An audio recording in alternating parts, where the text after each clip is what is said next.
everybody. We're live and we'll be coming in to me in 5, 4, 3, 2, 1. Good morning, good afternoon, and good whatever time it is, and welcome to another episode of Trevantine, the podcast in which you get to hear the thoughts, feelings, and emotions of an 18-year-old senior in high school being affected by the coronavirus.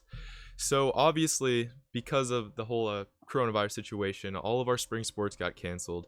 And with me today, I have my tennis coach with me to discuss some of his unique perspectives on just his stylistic choices when it comes to coaching. So, Coach Smith, would you like to introduce yourself? Yeah, hey, this is Art Smith. I'm the head boys soccer and tennis coach at Liberty North High School. I've been doing it for about 21, 22 years in Liberty, and still really enjoy it, and had the pleasure of coaching you this year as a senior. I appreciate that. How's quarantine been treating your family? Pretty good. We've got a 17-year-old, a 16-year-old, and a 9-year-old. My wife teaches too in town, so it's been a little crazy. I think everybody's ready to kind of get out and maybe see what the world has to offer again. But you just got to be careful and try to take it day by day. For sure. Alongside coaching, I assume you played tennis and soccer also, correct? Yeah, I played tennis and soccer and basketball in high school.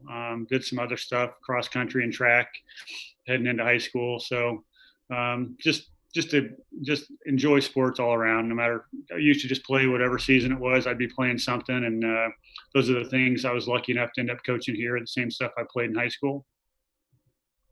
Awesome. So, I guess we can go right into this. How would you define your coaching style? I know from my perspective, going into it, I've never seen a coach the way you do, and I really like the way you coach. So, is there like a way you kind of define yourself? Man, I don't know. I don't know how much time we have here. We can get into a lot of philosophy and a lot of stuff in regards to coaching. You know, Coaching's always been pretty important to me, and it's something I knew that I always wanted to do. And it gave me a different way to connect with kids and kind of help kids. So I've been doing it a long time, and my dad was a coach and a PE teacher, so I got to see him around kids a lot and how he kind of interacted with them. And I would say really, read lots of books, studied lots of things, worked with kids a lot. Um, I think the older I've gotten, I think it is. Um, I would just say it's probably pretty authentic. There's lots of ways you could probably describe it, and I don't spend a lot of time describing the way I coach probably to lots of people, but I wouldn't say it's necessarily like player centric, but I would say that my/our focus is simply on just um, helping kids figure stuff out, helping kids make good choices. 97% of our kids are not going to play college sports. And so coaches need to be aware of that and constantly probably cater to a larger picture of just helping kids become confident, pushing them to push through barriers and challenges when there's context for it.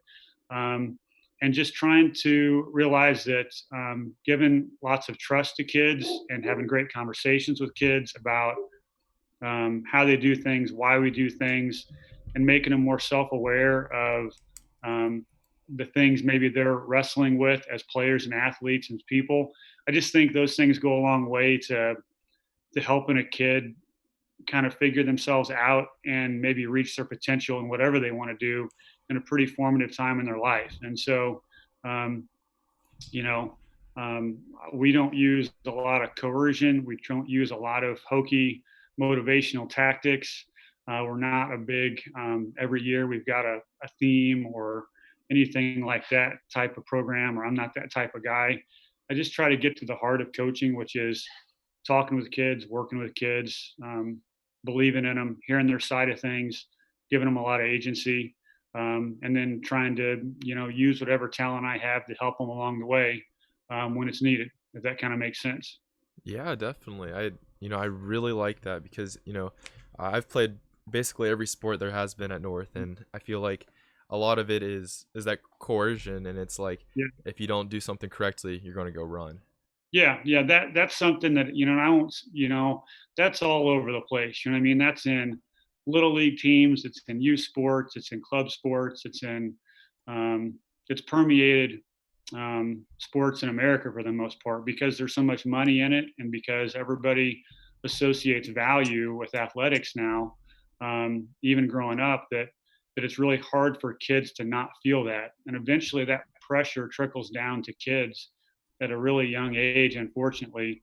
And then in the suburbs, when you play, big money sports, it ends up being a situation where there's a lot of pressure to try to reach your potential, whatever that is, as a team and as an individual. And there's college money tied to it for lots of kids. And so um, I've had lots of conversations with kids who have played things really competitively, spent lots of money on stuff growing up, always thought they would be play college sports and maybe have the ability to, and they just say, I don't even know that I want to do that.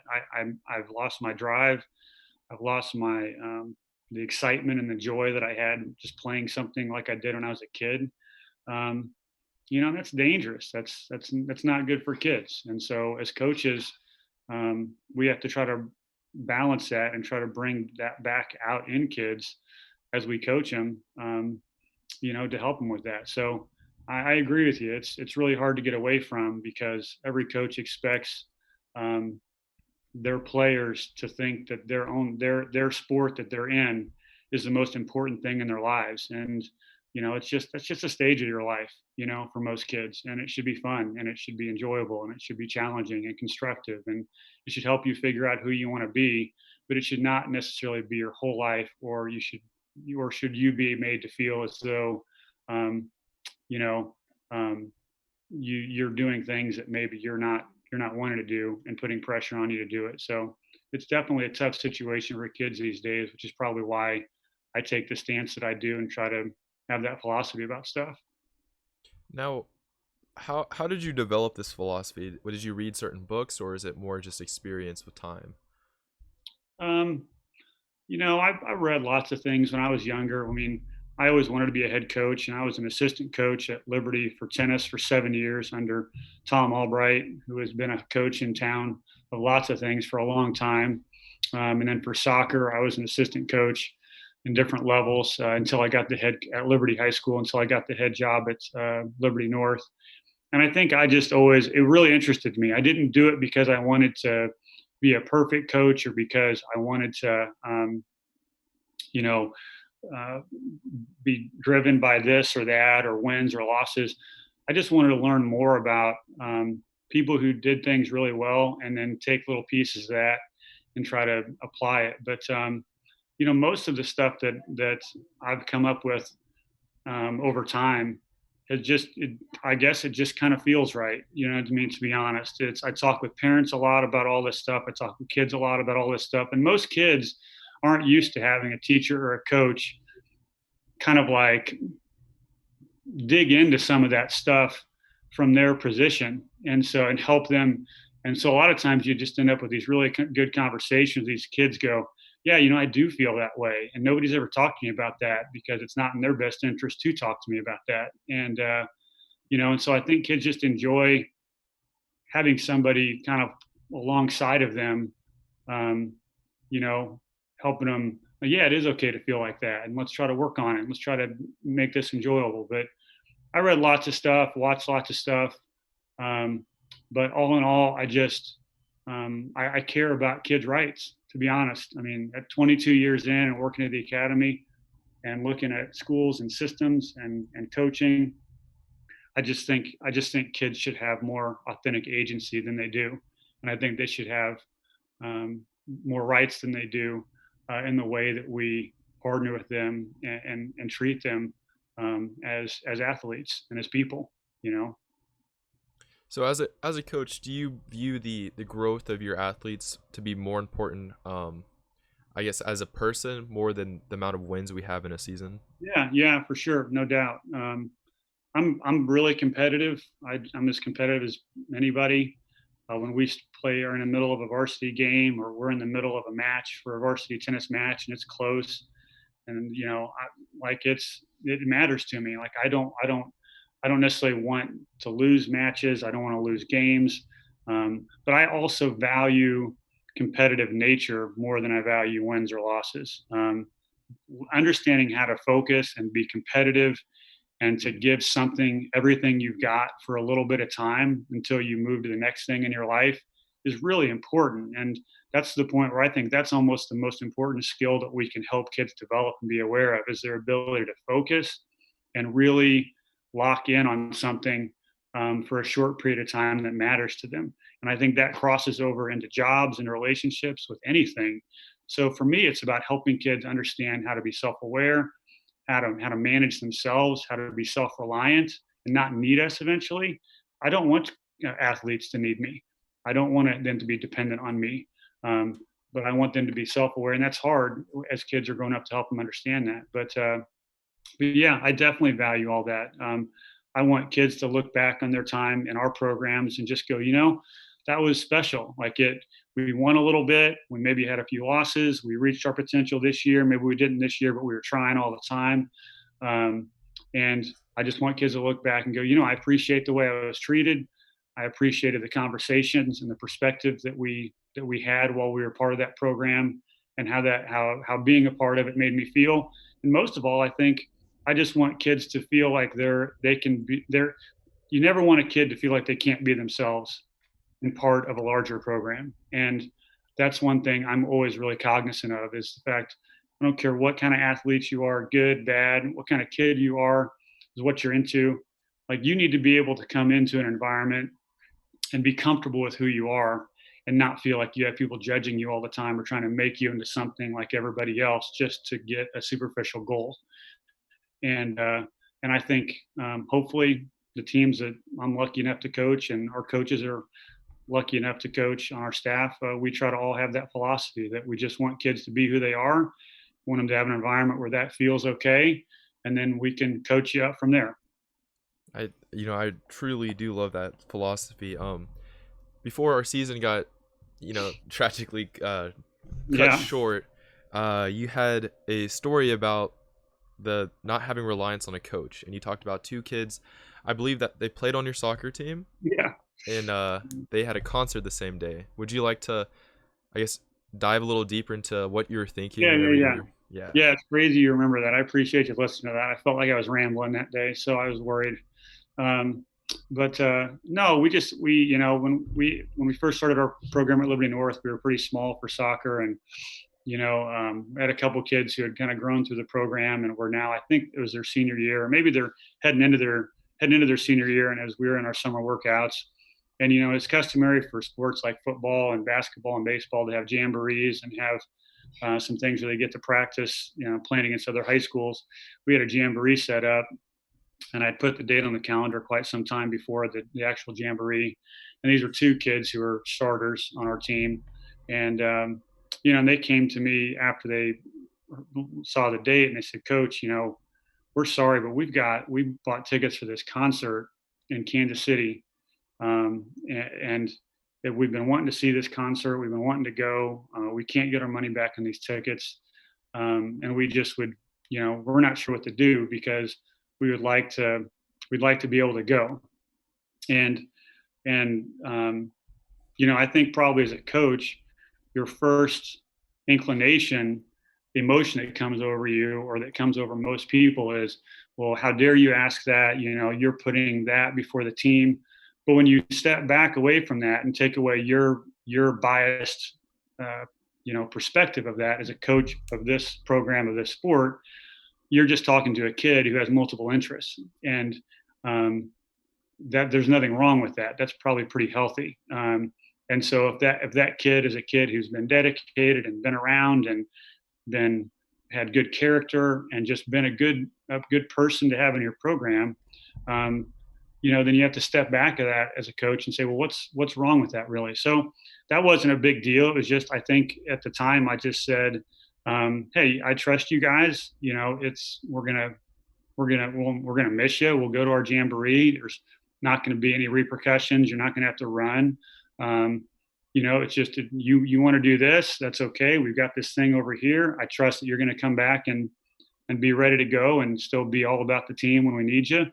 And they always were. And so I think the older I get, anytime am confronted with a situation like that that is kind of ambiguous, um, I just look at it as a way to always build equity with kids, with people, just because you're always building equity in the way that you handle things and the way that you react to things. And if you're not, then you're destroying things. You're not taking advantage of a chance to build a great relationship. So even by trusting kids and giving them leadway and giving them some freedom and giving them agency and some rights, I think if you as a leader work through that process and help them become those things on their own, even if there's some things that don't benefit you that come along the way, it still benefits you later because you gained a friend, you gained someone who trusted you, you gained someone who knew that they were looking out for you as more than an athlete and cared about you as more than an athlete. And man, I don't know of anything more important than that in talking about helping kids develop. You know.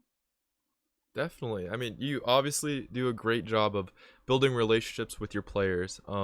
When building relationships that causes many players have views, this is kind of separate from the coaching philosophy, Yeah. but a lot of players say you have a really great sense of fashion. Like this is gonna sound way out the blue.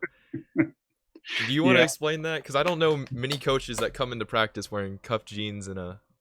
Oh man, I don't know. I think I hear that a lot sometimes from our kids' friends and stuff like that. I don't know. I've always had my own style and probably always had. I've never been afraid to go my own way.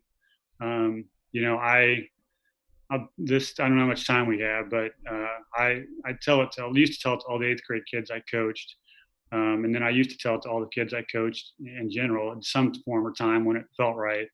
But I went to a first party I ever went to was in eighth grade for my high school.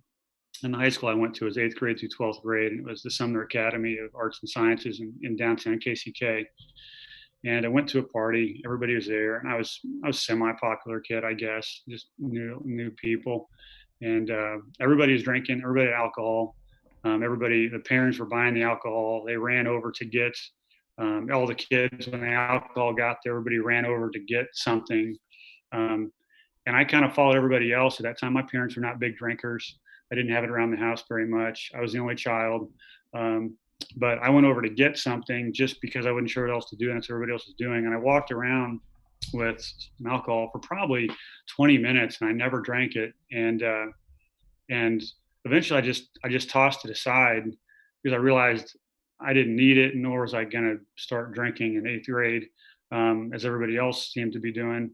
And from really some of my buddies who knew me, who I've been friends with, kind of teased me a little bit about it at school the next week, and not a big deal. But at that point, I just decided like, well, I don't need alcohol. Like I'm just not going to drink it. And to this day, I've never had an ounce of alcohol. And I don't speak to that in regards to alcohol. I speak to it in regards to I made some decisions when I was young that gave me a lot of confidence, and they may have been hard decisions at the time, or may have been, the path least followed, I guess. But once I made those decisions, I realized how important being your own person was, being confident in yourself was, and really how much that can give you as you go through life, and how much it can help you feel like you can do things, and if you don't want other people's approval. And so I've just kind of always been like that, and I've always liked style and fashion too, and was always a shoe guy, and always doing things a little bit different, maybe. I've got some moccasin slippers on now. I'm wearing all over the place during this quarantine stage, and my wife won't go anywhere with me, but I continue to wear them because I like them. So that's been a little hard, but no, I appreciate that, Trevor. It's harder and harder to pull it off as the older I get, but I just wear the stuff I like, So, and if I think it looks good, I don't really care what everybody else thinks. Hey, as a man of fashion too, I agree with that statement. Yeah, People. you had some great fashion. The 2 weeks we had you had some great fashion. The tank top, old school tank tops. All of that stuff, bandana. So it was a pleasure. It was that, to be honest with you, like even though I didn't know you that well from the start, up to this point in tennis when I only had you for 2 weeks, you could always, I could tell you're, unique, kind of your own person, worked hard, but some people will do that for attention, and then they're seeking the wrong attention. And I always felt like, it was just who you were, and you didn't mind being independent. And so, again, from one person to another, I value probably independence and willpower and self reliance more than anything these days. Well, I appreciate that. Yeah. It was a pleasure having you on today. I'd like to just quickly mention Ernest Apollon came in and said his coaching style is very authentic, and the way he does it is very exquisite. So, No, thank Ernest is a great kid. We loved having him in our program for 4 years. So I appreciate the time, and it's cool that you do something like this. And happy to jump on anytime you want to chat about different topics.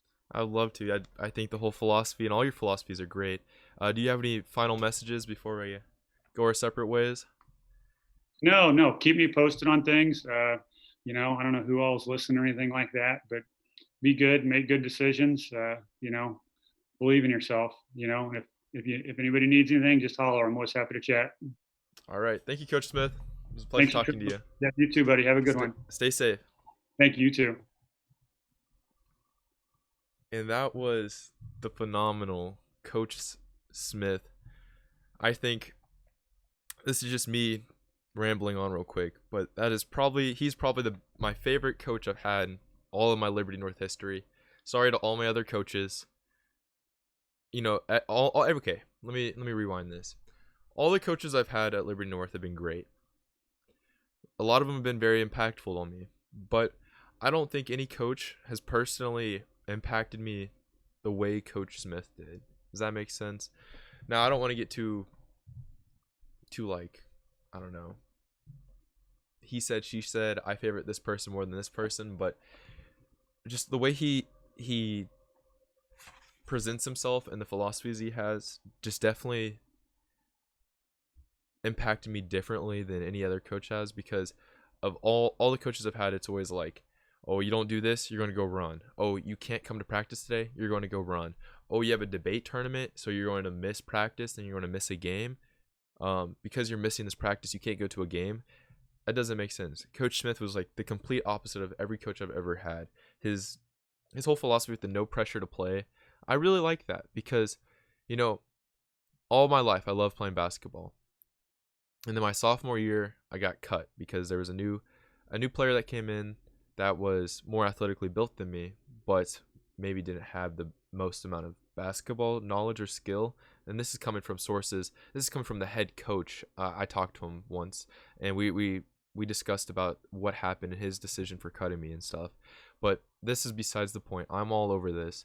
But the no pressure to play thing really has a big impact, because like throughout my life I loved playing basketball. And then the second I got cut, I just lost all interest, because why should I put myself through all this special and all this impactful pressure if it's not fun to play anymore? Now I can just pick up a ball and just go have fun, it's not a big deal. But with tennis, that's how it felt. I was going into my senior year, I was done with track, and I think it's part of that pressure thing. Track just really wasn't fun anymore. All my homies were gone. I had no one really to play with anymore. So it was something that I personally took upon myself to leave. And I'm so glad that I did, because meeting Coach Smith, starting a new sport that I could play the rest of my life, was definitely more beneficial to me than going out and playing or throwing a heavy disc or a heavy ball. You know what I'm saying? Ernest also just popped in and said, yes, the best coach. I definitely think he's the best coach I've ever had. Also, his ability just to take away the coach's bias, like with those two players, is definitely something that you don't see in any coaches at all. He believes in a philosophy that there's no running for the sake of running. During practice, we didn't go run sprints for no reason. If we had to go run, it was because it was going to get us better. Does that make sense? So, like, for example, if we were playing a game, we were playing like we had this short net tennis thing where like the kind of beginners would play. And if you lost that, you have to go run and come back. And it wasn't a punishment by any means. It was to make us better. And then all his just philosophical details are great. And I think the way he said a line in his explanations, and that was, he might have taken the path least followed, but in the end, I think it has been most beneficial to him, because just looking at the way he's done stuff and performed tasks has definitely impacted the way he coaches and the way he treats his students. He makes it a personal goal, really, as much as I've seen from the 2 weeks I played with him. It seems like he made it his goal to like kind of get to know you and get to understand you a little more. And the first day, he called me out by my name and stuff, and it wasn't like anything big. It wasn't like he was yelling at me. It was just like him trying to acknowledge that I'm an actual human being too. And I feel like a lot of coaches lose that. Football, definitely a big one. I remember this was just from freshman football, so I can't really say a lot, but it was like, hit the other guy harder. Why are you doing this? Why did you do this wrong? It wasn't, hey, take a step back and look at what you're doing. It's why you, not why me. It was all about why I messed up and not why maybe the coaching messed up. That's why I think Coach Smith had an interesting take on it. I'm about to do something really unprofessional, but in my tennis bag, across my room right now, there was a piece of paper I saved, and he sat us down one day in practice and just read off these lines, and these lines were definitely inspiring. And I feel like a lot of these students that listened to him really weren't listening to what Coach had to say. But, I don't know. I've built so much respect up for Coach Smith that I think it's important that I should read these. So let me take 2 seconds and grab it. If I can't find it in 2 seconds, then we're just going to go right into the news.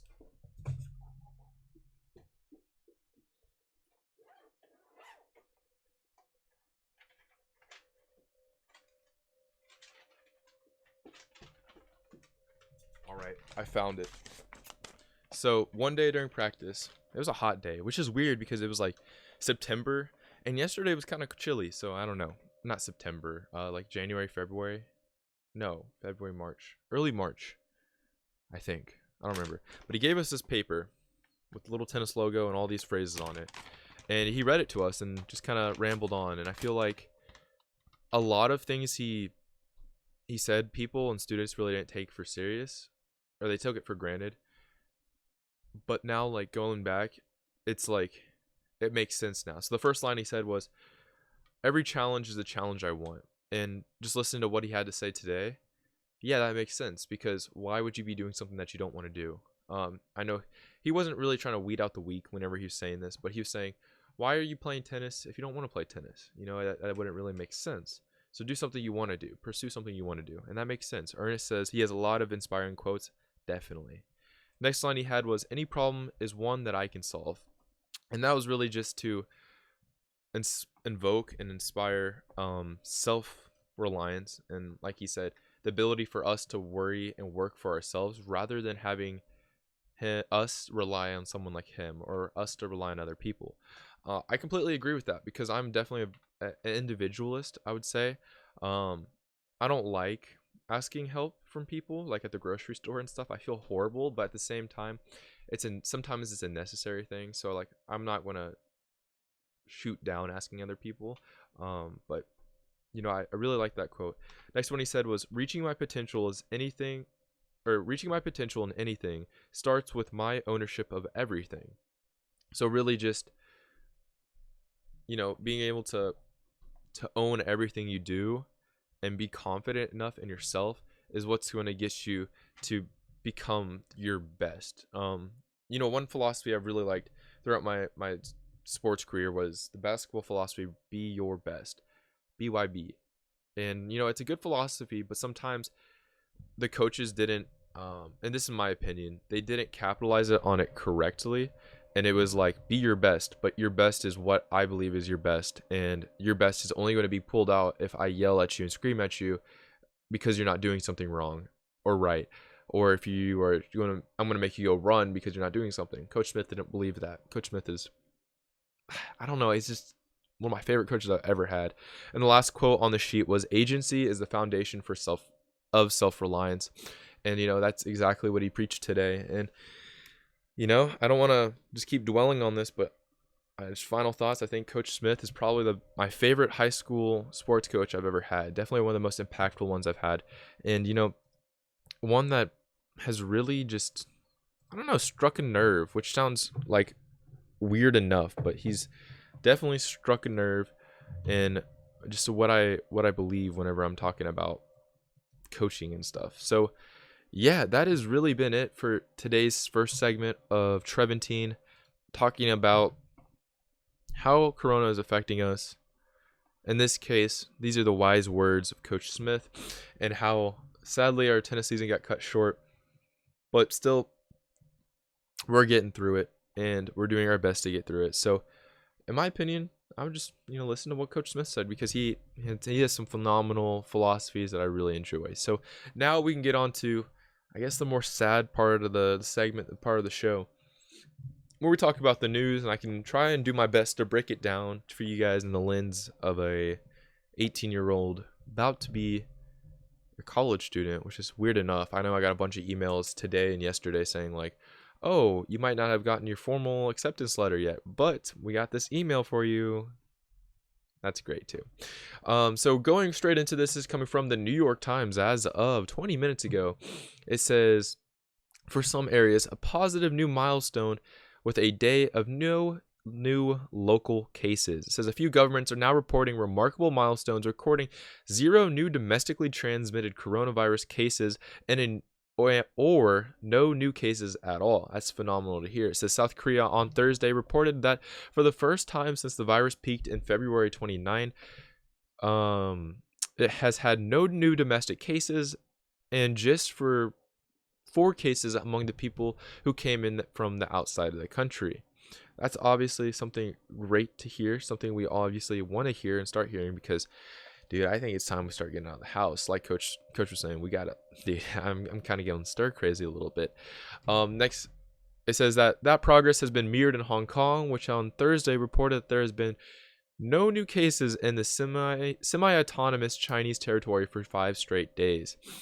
Hong Kong's doing something right, apparently. I don't know, just saying. Next headline we have is that Wall Street dips again as new joblessness number climbs higher. It says with more than 1 million confirmed coronavirus cases in the United States, over 26 million people are out of work. The U.S. stocks followed the European markets lower on Thursday as investors considered data revealing a sharp contraction in the Eurozone economy and another surge of joblessness claims in the United States. It says the S&P 500 was down less than 1% early trading, and European markets fell about 2% after the rally in Asia. It says U.S. joblessness numbers increased when 3.8 million new claims happened this past week, which was announced on Thursday, which brought the country's 6-week total to more than 30 million claims. Despite trillions in stimulus spending and a rush to reopen the shattering businesses in some states, is not doing the job. As the nation surpasses 60,000 deaths from the virus and states begin to reopen, Florida announced plans on Monday. President Trump and his advisors embrace optimism.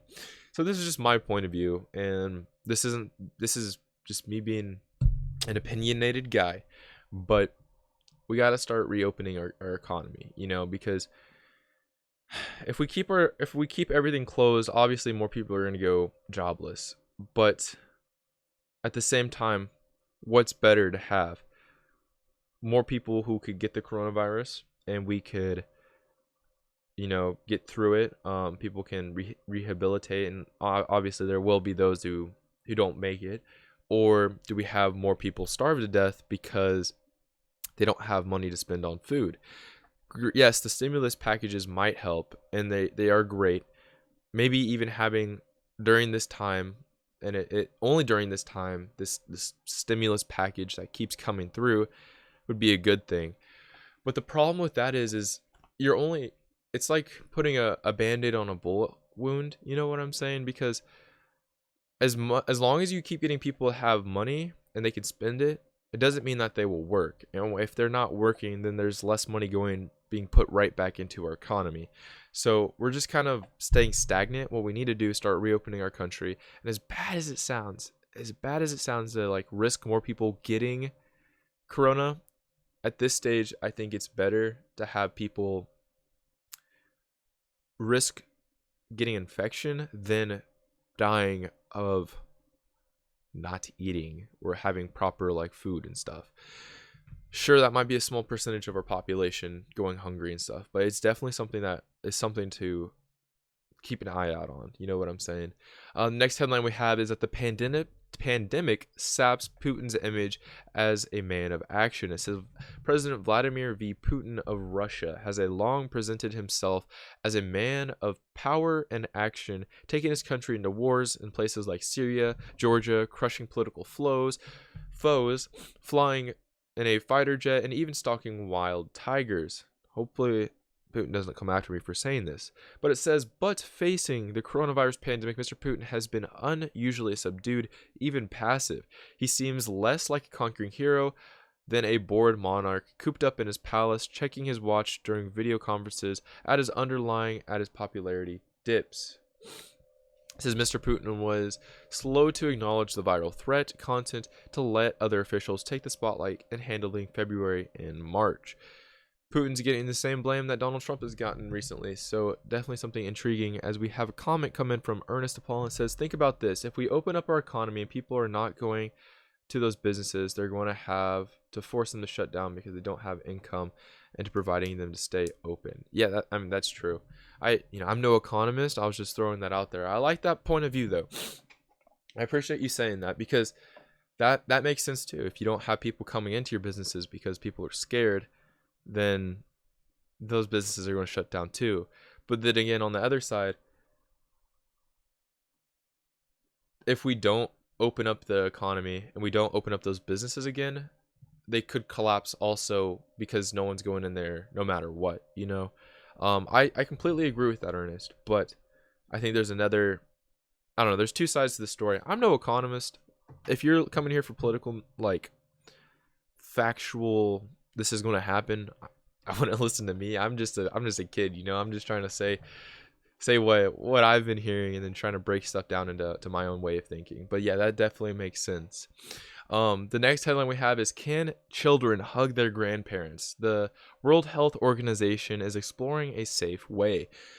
This article is definitely interesting. It says in Switzerland, they are letting its youngest residents do something that they need no permission to do before the pandemic: to hug their grandparents. With older people considered at high risk for the coronavirus, officials have spent weeks advising grandparents that the world against coming into contact with their grandchildren. So the Swiss authorities said on Wednesday that it was safe for the children under the age of 10 to hug their grandparents because scientists concluded that young children do not transmit the virus, and the advice has carried a caveat that the hugs should be brief. The World Health Organization has also chimed in on this debate, saying that on Wednesday it would explore whether such hugs were safe. Sorry, I'm kind of talking weird because I feel like I'm draining right now and I feel like I need to sneeze, but I'm not sneezing, so it's really, really odd for me trying to read this, but we'll keep going. The next headline we have is, I want to walk on the grass, said a Beijing resident. A citizen clamored to visit reopen parks and museums.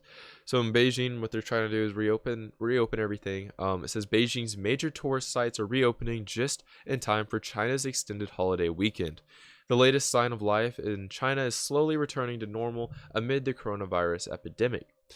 This is something me and my friends were talking about yesterday, and it was like, at this moment, the flu has still killed more people than the short time coronavirus has been going around. And yeah, it's something, but I feel like this is the way it's viewed right now. Is we've had the flu for so long that when you hear the flu, it's like, oh, it's whatever. It's just the flu. We have a vaccine for it. But until the coronavirus gets a vaccine, everyone's going to be still worried about it. And yeah, that is completely rational. Makes 100% sense. But at this moment, everyone's afraid of the coronavirus because there's no vaccine for it. The flu, you hear the flu and it's like, oh, it's just a flu. It's whatever. When really they could be treated the same. You know what I'm saying? I'm not saying they are the same. They are not the same at all. But in the way of thinking, we shouldn't be afraid of going back into the real world and being exposed to everything just because of this coronavirus situation. The flu was once like this, and we need to, yes, do our part to stay at home and not spread it anymore, but it won't go away.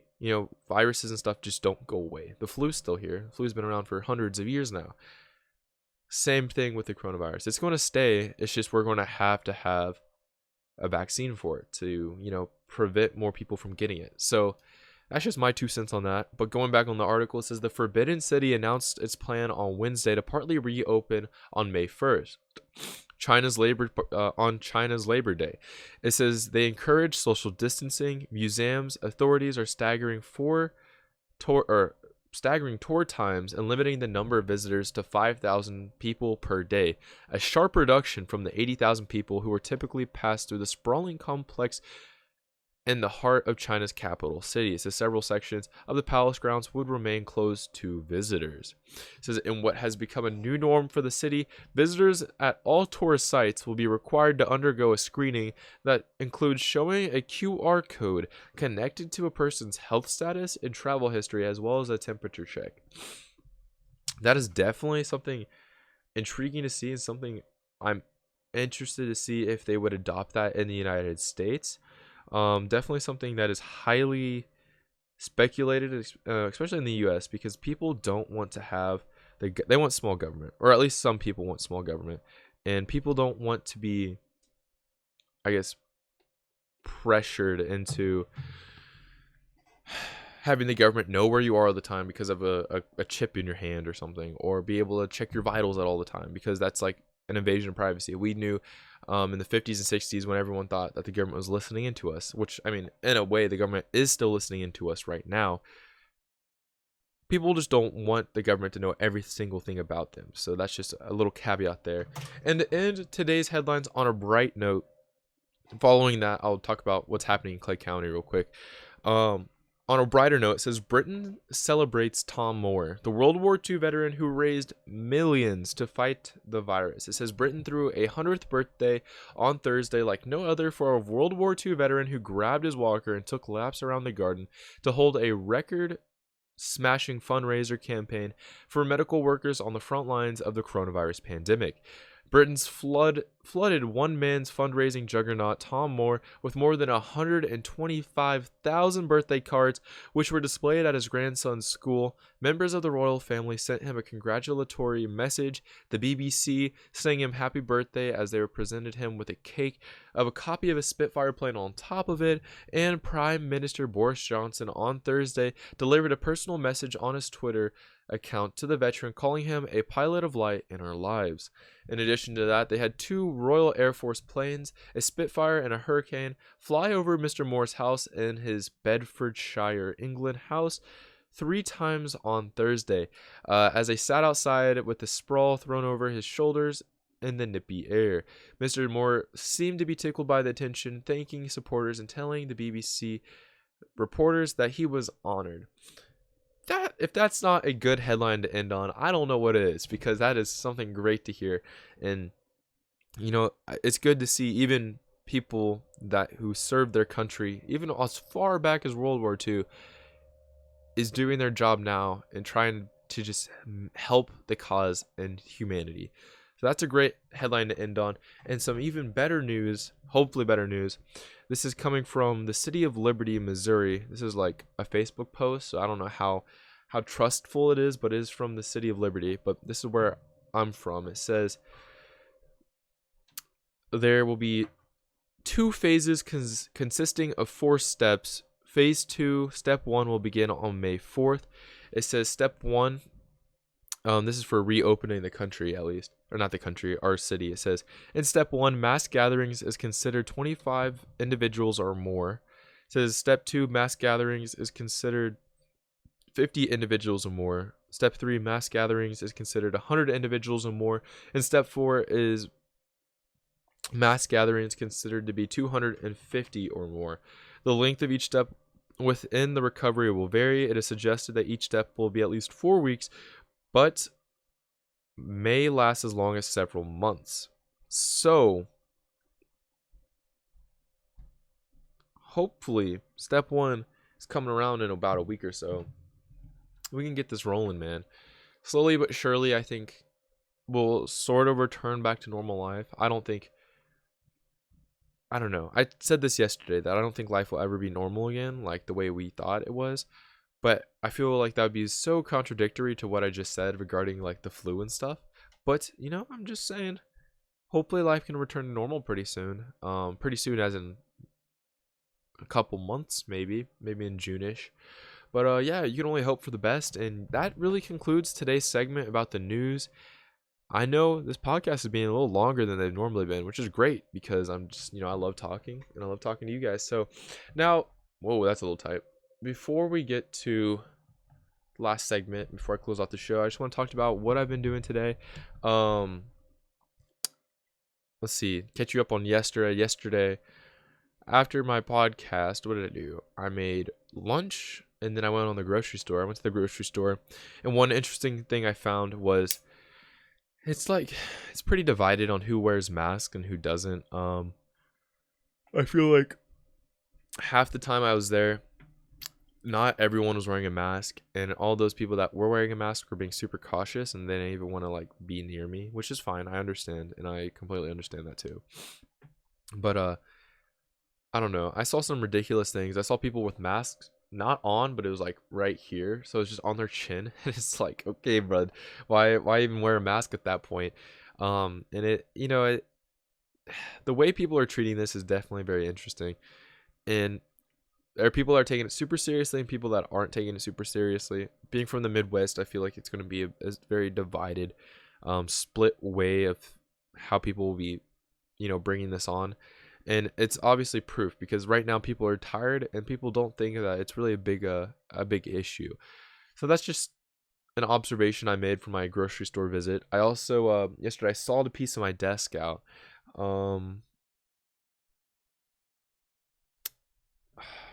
I'm trying to think if this is a wise idea, but I'm just going to show you guys because, I got this camera right here. Basically, if you can see, this is my quick setup tour. Right here, right there, this is my mic arm. So, as you may have known yesterday, my mic arm just high key just fell off my desk. It's because right here is a lip, right here's a lip, and it's so it goes this way and then drops down. But the way this thing clamps down, I shouldn't have banged on my mic. Why was that a good idea? The way this clamps down, it didn't quite get a good surface area to clamp onto and really be able to be on there firmly. Also, this thing's peeling off, as you can see. So what I did is I just cut off I don't know, an inch of a half off, and then I just fit it in there and then made it AJ squared away. So that was perfect. Let me bring you guys back over to me. This is definitely a first in Trevantine history. This camera angle isn't the same. Probably won't be. But on the bright side, yeah, I did that. I felt really, really productive, and I was really proud I did that. I'm not a very, I don't want to say I'm not a very handy man, but I love to do stuff like that. And it might have been unconventional. I used some super glue to glue up that other piece, but it works.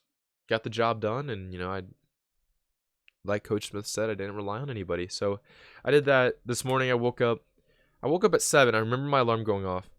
Then I closed my eyes, and then my body woke me up at 7:30, which is about the time I got out of bed anyway. So I'm super proud that my body did that. So that happened. Got up. I did my chest workout. I don't know, dude. More as the days go on, I feel like these workouts aren't really doing much anymore because you can only do a certain amount of push-ups before you I don't know, you don't really feel it anymore. On the bright side, I finally took the time. I don't know, I keep getting my phone. I finally took the time and looked up my gym's Facebook page, and they're still posting videos and stuff. And one of the trainers was actually in the gym the other day, and she was just hyping up all these different programs and stuff. But she said that they are getting ready for everybody to come back and getting ready for people to start coming together. Even though she doesn't have a date quite yet, she has said that they are getting ready. So I mean, I'm looking forward to that because I miss getting that pump. You know what I'm saying? Probably not because I'm just a big meathead, but it's kind of sad, man, to not be able to work out like you used to. Waking up at 5:30 and then going straight to the gym was probably my highlight of my day. Even though it got really redundant at times, and it definitely it put a strain on my body, especially whenever tennis season started, because I'd wake up, I'd work out, I'd go to school, be tired, I'd drink coffee, then 6th hour rolled around, I would go to weights, I would go lift there, And then after that, I would eat a snack. I'd get some protein in me, and then I'd go straight into the tennis practice. And I'm not going to say I'm the most athletic guy, but that definitely put a strain on my body. And now if I was to do that, my body would probably just fall apart because I'm in this like weird limbo state, and definitely something I want to get on. I've talked about getting a guy from the supplement superstore in here multiple times. We're still trying to work out details on that. I don't know if you can hear that big truck is driving by my house right now. But maybe we just talk out like what I need to do. I've read so much like conflicting stuff. A lot of stuff that's like in this time of quarantine, just keep up your protein intake. Do less cardio, because like I'm not gonna lie, the 2 weeks where I just ran 5 miles every day, I felt phenomenal. I felt like an athlete, bro. But I got skinny, and now I feel like I'm getting fat again. But I don't know. I don't know if you can really get fat in a week or so. Maybe you could. I don't know. But I'm definitely gaining some pounds. I don't know if it's just gaining back what I lost, not in muscle, but I'm just hyped for that gym to reopen up again. But yeah, before I start rambling on about how much I miss the gym, I think we should probably close off today's episode. Plans for later today. Really, I got a bunch of emails from Mizzou. Mizzou's trying to like get stuff winded down and get stuff rounded back up. It's been tough because like we were supposed to have orientation and we're supposed to like sign up for classes, but now we're doing it online. So that's kind of wacky jacky, but we'll get through it. I've talked to my admissions rep, so hopefully they're cool, and hopefully I could promote this podcast and everyone at Mizzou watches it. But that's just a little thing I want to say. But I hope you guys have enjoyed this extra long episode of Trevantine. Final thoughts: Coach Smith, probably the best coach I've ever had, one of the most impactful coaches I've ever had, and definitely one of the most influential coaches I've ever had. So I hope you guys have enjoyed today's episode of Trevantine. Keep washing your hands. This is going to be the way it is for a while. I know I just stared at the camera for a very awkward amount of time, but yeah, until tomorrow, I'll catch you on the north side.